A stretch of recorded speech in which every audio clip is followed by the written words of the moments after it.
Hello mes sweeties, bienvenue dans cette nouvelle vidéo crash test où nous allons tester la marque Beauté Insolente. On va commencer par le shampoing bulle d'oxygène.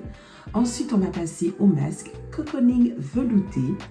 Va s'en suivre la partie coiffante avec le lait, nuage vitaminé, le leave-in, mon précieux et en dernier, le Curl Defining Gel. Jolie bouclette, c'est parti, let's go. Mes sweeties, j'espère que vous allez bien. Nouvelle vidéo crash test et là on va découvrir une marque française. Parce que ça faisait un petit moment que j'étais beaucoup sur les US, mais bon, ce serait bien de revenir sur le sol français, non? Ce serait pas mal. Donc là, on va commencer, on va attaquer sur la marque Beauté Insolente. Donc du coup, c'est suite à vos demandes, clairement, suite à vos demandes que j'ai décidé de tester cette gamme parce qu'elle n'est pas à 2 €. Chaque produit fait entre 17 et 25 € à peu près. Donc, c'est quand même onéreux. Mais bon, c'est créé par une femme noire, française, qui de surplus a un cheveu qui tend vers le frisé crépus. Donc, du coup, qui sera similaire au mien. Donc, je me dis, pourquoi pas? Ça peut être pas mal.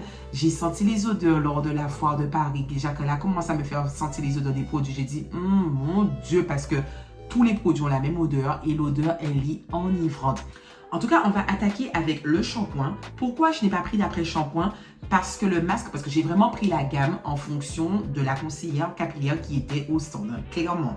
Il proposait différentes gammes et elle m'a dit que pour mon type de cheveux, cette gamme serait la meilleure. Elle m'a dit d'abord d'attaquer par un shampoing hydratant. Elle m'a dit si vous faites, vous avez déjà un shampoing clarifiant parce qu'ils en ont un.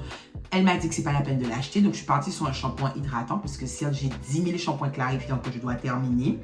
Je suis passée par le masque et non par après-shampoing masque. Pourquoi? Parce que c'est un masque qui peut servir d'après-shampoing. Enfin, c'est un masque où on peut démêler les cheveux. Parce que c'est écrit renforce, nourrit, démêle. Donc, je me dis, étant donné que je peux démêler mes cheveux avec et également les réparer, on va rester dessus.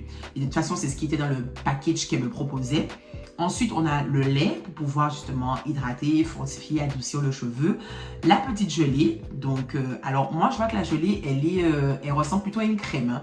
Je ne vois pas trop en quoi elle ressemble à un gel. C'est pas très transparent, c'est assez blanc. Donc, j'espère ne pas être déçue. En toute honnêteté, j'espère ne pas être déçue. Et elle m'a dit, mais je ne vais pas faire ce qu'elle m'a dit. Elle m'a dit à la fin de mettre le leave-in, que le leave-in est là pour sceller, donc de mettre à la fin. Alors, attention au leave-in et à la dénomination de leave-in. De base, le leave-in est un soin après shampoing qu'on ne rince pas. On est d'accord. C'est un soin après shampoing qu'on ne rince pas. L'après-shampoing est là pour permettre de démêler les cheveux, certes, et surtout de pouvoir aussi fermer les écailles de façon à ce que la cuticule soit fermée, qu'elle soit lisse et que ça évite justement l'effet fourche, frisottis, patati patata. Sauf que l'après-shampoing, vous le rincez, on est d'accord, et après, vous devez quand même mettre des produits coiffants derrière. Donc, je ne vois pas trop l'utilité que je puisse mettre le leave-in à la fin, sachant que pour moi, je suis censée finir ma routine avec une gelée ou un beurre, enfin... Moi, je vois plutôt le côté scellant avec une gelée ou avec un beurre ou avec une huile, plutôt qu'avec un leave-in qui a un côté soin dedans. Je ne vois pas trop le rapport de mettre ce côté soin du leave-in après le gel, après le lait. Ça m'a perturbée quand elle m'a dit ça. Donc, je ne vais pas faire ça parce que je pense... Parce que si je mets le leave-in après le gel, le problème, c'est que je sais que je vais perdre en fixation. Je sais que mes boucles vont moins tenir parce que derrière le gel, j'ai remis une crème encore. Et moi, au contraire, je veux voir si le gel est efficace, s'il peut me permettre d'avoir un wash and go qui va tenir plusieurs jours parce que j'ai pris la gamme spécifique cheveux frisés. Là, elle m'a vraiment vendu le package cheveux frisés. Donc, je vais, après le masque, attaquer avec le lait. Ensuite, mettre le leave-in et après le gel. Je vais quand même utiliser le leave-in après le lait, puisque c'est là pour sceller. Et une fois que c'est scellé, je vais mettre le Curl Defining Gel. Je vais faire comme ça. Parce que moi, si je mets le leave-in à la fin, ça n'a pas de sens. Enfin, mes boucles, elles seront trop... Je sais même pas comment vous donner le terme correspondant, mais pour moi, c'est un peu bizarre. Mais si ça se trouve qu'elle a raison et que du coup, quand je vais faire ma méthode là, je vais me gourer complètement. Hein. Je n'en sais rien. On verra l'application. Je vais commencer par une première partie, de toute façon, qu'on va faire ensemble. Et on verra l'application si ça vaut le coup de mettre le leave-in à la fin.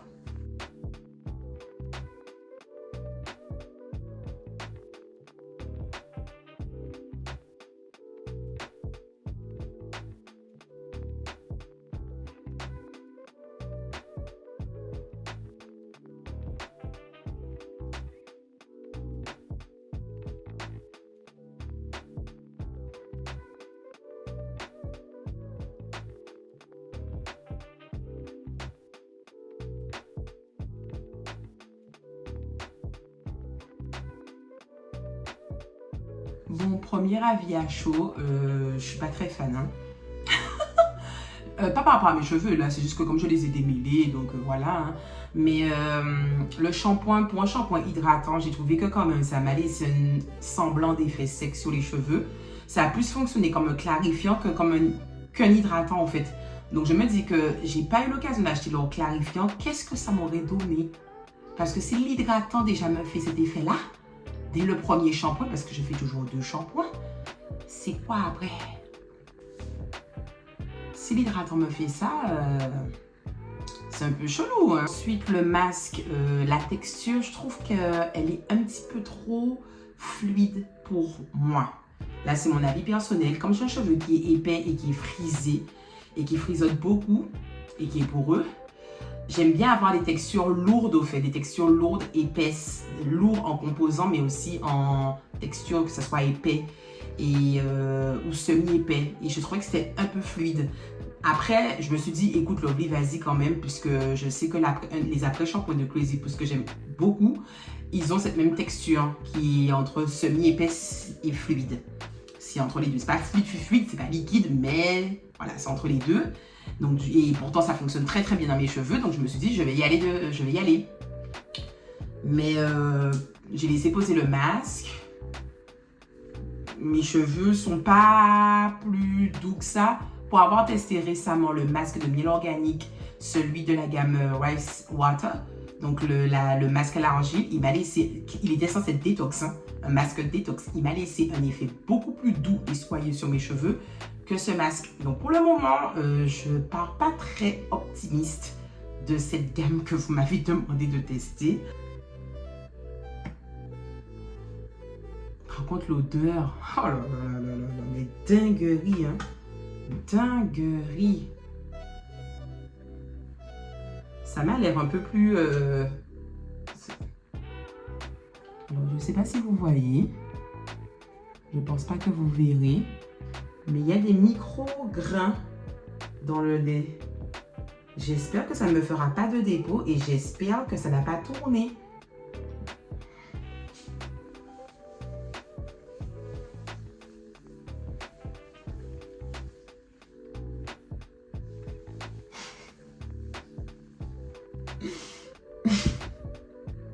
Déjà à l'application, je n'aime pas du tout. J'aime pas du tout. Je sens pas que ça adoucit mon cheveu, que ça l'assouplit. Du tout, ça, c'est des textures. Enfin, pas la texture. La texture, elle est pas mal, ça va. Ce que j'aime pas, c'est le fait que ça soit pas, en fait, c'est pas riche. Par rapport à la composition, c'est pas du tout riche. J'ai l'impression de mettre un lait de karité dilué, quoi, plus. Et pourtant, dedans, il y a du cacao, du jojoba, de l'algue rouge de Bretagne. Hydrate, fortifie et adoucit. Pour tous les types de cheveux sans rinçage. Attendez, je vais en remettre. Peut-être que c'est à cause de l'effet du masque, hein, je sais pas. Hein. Mais en appliquant là, j'aime pas. Bon, je vais les démêler un peu parce qu'ils se sont déjà réemmêlés entre temps.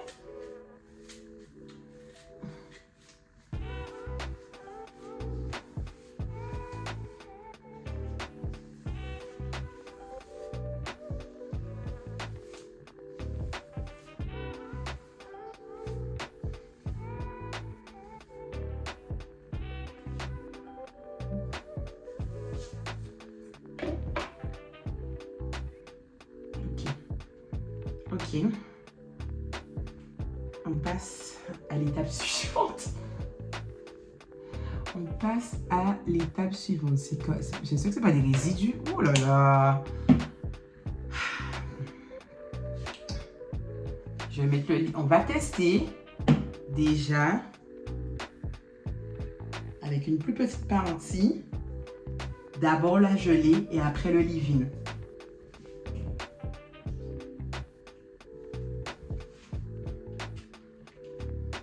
On va voir si ce qu'elle dit est vrai. Je vais commencer par la gelée.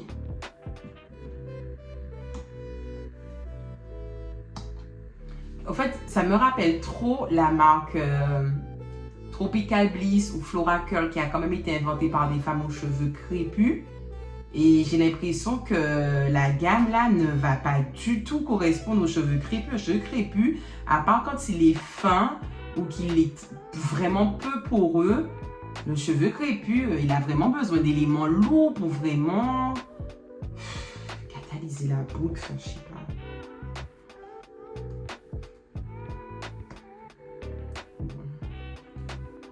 C'est une crème, hein, c'est pas un gel. Hein. Mais non.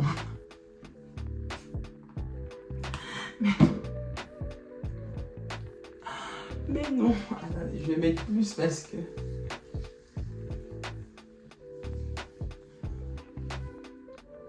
Regardez la racine. Et c'est censé être un gel. Hein. C'est pas écrit gel crème. Hein. C'est écrit Curl Defining Gel. Donc c'est un gel. Regardez ma racine. Regardez là. Et... le leave-in.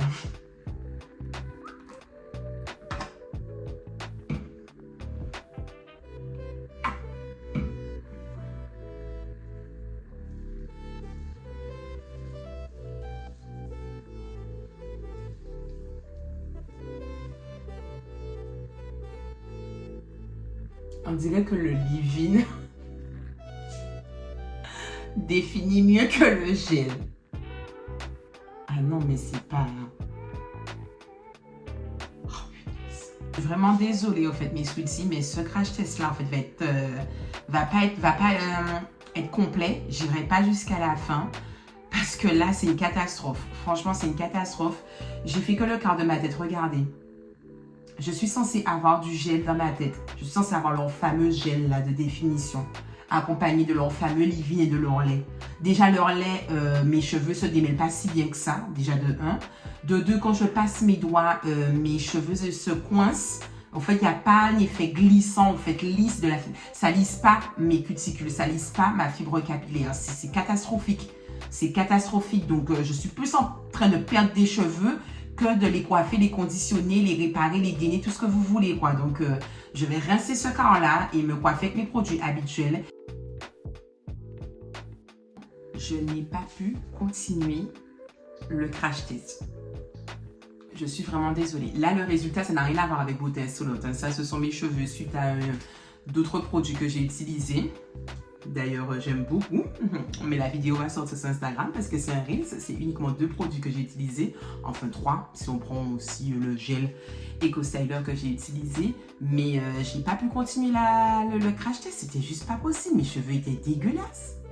Non, faut dire ce qu'il en est. Mes cheveux étaient dégueulasses. Encore le leave-in m'a donné vite fait un petit truc. Mais je dis bien vite fait. Mais leur définition de boucle ainsi que leur lait, mais c'est une catastrophe. C'est une catastrophe. Et là, on ne peut pas me dire que cette gamme de produits va aider des cheveux crépus à pouvoir se démêler plus facilement, être hydratés, être gainés, être protégés, être fortifiés, être conditionnés. Non, non. Et pourtant, oui, quand on fait sous Yonka, comment ça s'appelle? On analyse sous Yonka les autres... applications, la liste des ingrédients, on se dit oh là là, c'est bien, il n'y a pas d'éléments cancérigènes, de perturbateurs endocriniens, quelques petits allergènes, mais sinon ça va, c'est super bien noté. Mais encore une fois, vous voyez, quand je vous dis que parfois on prend des marques, on va chercher absolument que ça soit des ingrédients nobles et que derrière ça, le résultat est pathétique sur le cheveu. Derrière ça, rien n'a conditionné mon cheveu. Et pourtant, mon cheveu, même si c'est un cheveu qui est épais et a tendance à être poreux, il n'est pas non plus compliqué. Il n'est pas compliqué. Mais là, vous savez que pendant 2 jours, quand j'ai dû rincer mes cheveux pour retirer la crème et tout, parce que ça n'allait pas du tout. Et ensuite, je les ai coiffés avec du beurre de mangue et tout pour vraiment sceller l'hydratation, vraiment les gainer et tout. D'habitude, quand je fais des nattes avec mon petit beurre de mangue et ma cire d'abeille, j'ai aucun problème. Mes cheveux sont wonderful. Ils sont magnifiques. Là, mes cheveux, même avec mes produits habituels, ça n'allait pas. Ça a pris au moins 4-5 jours pour que je retrouve enfin des cheveux bien et j'ai dû utiliser mes produits capillaires habituels que j'aime beaucoup pour refaire des masques. J'ai dû faire un soin en fait, un soin intense parce que ça a laissé sur mes cheveux un fini qui n'était pas du tout agréable. Non mais c'était... J'ai pas pu finir. Je suis vraiment désolée. Je ne vais pas valider cette marque. Après, c'est vrai, à part les influenceuses, je ne voyais pas de filles à proprement parler me dire qu'elles kiffaient la marque. Beaucoup d'entre vous m'ont demandé de la tester, mais aucune d'entre vous m'ont dit qu'elle aimait ou qu'elle connaissait vraiment la marque. D'ailleurs, justement, tellement les produits, j'ai pas pu les utiliser. S'il y en a il y a des filles qui kiffent. Alors moi, je vends le package, hein, c'est-à-dire que je vends toute la gamme que j'ai acheté. Il y a un shampoing, un masque, un leave-in, une crème et un gel. Je vends le tout à moitié prix. Ou s'il y a une d'entre vous intéressée, puisque j'ai quasiment rien utilisé et je me dis qu'il y a quand même des personnes qui apprécient le produit, quoi. C'est pas possible.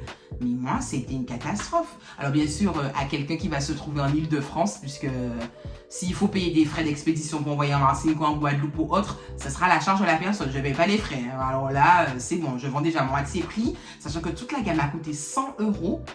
100 €. Les produits sont entre 17 et 25 €. Et la plupart étaient à 20 balles, 20, 22 €, quelque chose comme ça. Ça m'a coûté 100 €. J'en ai eu pour 100 € et 100 € pour que ça puisse vraiment abîmer mes cheveux. Clairement, ça abîme mes cheveux. Je ne peux pas donner une bonne note. Alors, je ne vais pas donner une note au-dessus de la moyenne parce que, mine de rien, la composition respecte la volonté des filles maintenant qui sont naturelles, de vouloir des produits qui n'aient pas d'ingrédients, comment on dit, controversés, problématiques. Je vois quand même qu'il y a des filles qui disent qu'elles apprécient la marque. Le shampoing, bon, quand même, il a servi. Bon, après, c'était pas The Shampoing, hein, mais il sert quand même. Le masque, bon, je trouve qu'il sert plus d'après-shampoing que de masque, en toute honnêteté. Donc, voilà, le packaging aussi, c'est très mignon, c'est très cute, donner un petit nom à chaque produit. Donc, on va rester sur un 5 sur 10. Mais je ne vais pas donner plus. Ah non, et là, je suis gentille. C'est pas possible. Moi, je veux vos avis. Je veux vos avis. Alors là, franchement, cette marque-là, pour celles qui ont déjà testé, et surtout celles qui ont kiffé, je veux vraiment, en plus, celles qui ont kiffé, je veux vos avis en commentaire parce que j'aimerais savoir qu'est-ce que j'ai peut-être foiré dedans parce que rien, c'était pas bon. J'ai essayé d'analyser un peu la compo. Bon, quasiment tous les produits ont de la glycérine, de l'eau, bien évidemment, mais... Il y a du beurre de karité, mais je sens même pas l'effet du beurre de karité dans ça. Enfin, non. Il y a quelque chose qui ne va pas. Franchement, il y a quelque chose qui ne va pas. Ils ont quand même des éléments nobles dedans, mais ça va pas, ça va pas, ça va pas, ça va pas. Ça va pas du tout. Non, enfin... Ça va pas. Donc, j'attends vos commentaires, franchement. Mais oui, ils disent beurre de karité... Pumpkin, c'est citrouille, donc l'huile de citrouille. L'huile d'olive, vitamine E, beurre de karité, sont les éléments qu'on retrouve régulièrement. Hein. Coco, jojoba, je comprends pas. Je comprends pas. Ah, dans le Red Brittany Seaweed, donc c'est comme une algue au fait, qu'il y a dans le lait. Mais le lait, c'était le pire d'autres. C'était le pire. Encore une fois, s'il y a des filles intéressées pour acheter à moitié prix les produits, n'hésitez pas à me contacter sur ma page Instagram en privé. Si vous n'avez pas Instagram, ben, contactez-moi en commentaire sur YouTube et on parlera par mail. Je vous transmettrai mon adresse mail de My Sweet Frisette pour qu'on puisse en parler. Mais moi, non, je valide pas du tout. Sur un cheveu crépus, mais je veux voir. Donnez-moi le résultat parce que là, non, enfin... Moi, sur mon cheveu frisé, c'était pas bon du tout. Mais du tout. Donc, j'attends vos avis. De toute façon, nous sommes sur tous les réseaux sociaux comme d'habitude. Instagram, canal principal, YouTube. Vous n'oubliez pas d'activer la petite cloche pour être à l'actu de toutes les nouvelles vidéos. Facebook, TikTok, comme d'hab, on est sur tous les réseaux sociaux. J'attends vos commentaires. Mais après, c'est mon avis propre, hein. Si ça se trouve, plein de filles kiffent. Mais de mon avis, de quelqu'un qui a quand même testé pas mal de marques, de voir que ça a mis mon cheveu dans cet état. Big love, big love, big love mes soutis. Et on se revoit pour une prochaine vidéo crash test. En attendant, je vais les ranger au placard. Voilà, c'est tout pour moi. Gros bisous.